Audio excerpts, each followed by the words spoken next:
ఏందొదినా? ఎందుకు నీరసంగా ఉన్నావు? కడుపులో లేకపోతే నీరసంగాక ఇంకేముంటది?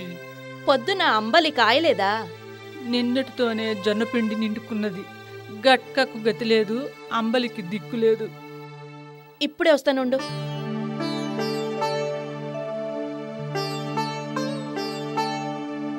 ఇదిగో ఈ జొన్నపిండి తీసుకుని ముందు అంబలి కాసుకుని తాగండి. మరి నీకుందా? నాకుంది కనుకనే వదినా. నాకున్న దాంట్లో కొద్దిగా నీకిచ్చిన. అయినా ఇవేం బతుకులో ఏందో, ఎప్పుడు చూసినా గింతే. కడుపులోకి ఉంటే ఒంటి మీదకి ఉండదు, ఒంటి మీదకి కావాలంటే కడుపులోకి దక్కదు. ఇదంతా మన రాత. కా దేవుడు మనల్ని గిట్టనే పుట్టించిండు.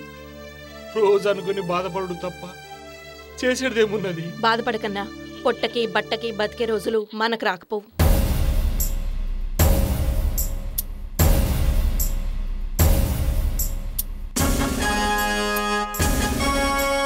అల్లూరి అడుగులలో వందే మాతరం, వందే మాతరం. కొమరం భీము బాటలో సుజలాం సుఫలాం మలయజ శీతలాం. ఉద్యమమే ఊపిరై గిరిజనుడు గర్జించరా.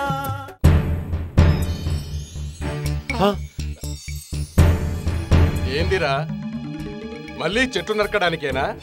ఎంత చెప్పినా మీకు బుద్ధి రాదా? మక్కెలిరగ దన్నినా, మీ ఆడోళ్లను తిట్టినా సీమ గుట్టినట్టయినా లేదేందిరా? థూ! సేవ కుట్టుడుకు తేలు కుట్టుడుకు భయపడేటోళ్ళం కాదయ్యా. అంటే జంగల్ నరుకుడు తప్పదంటావు? ఈ జంగల్లోనే పుట్టినాం, ఇక్కడే చస్తాం. ఈ జంగలే మాకు అవ్వా బువ్వా అన్ని. ఇదేమన్నా నీ అబ్బసొమ్మనుకున్నావురా?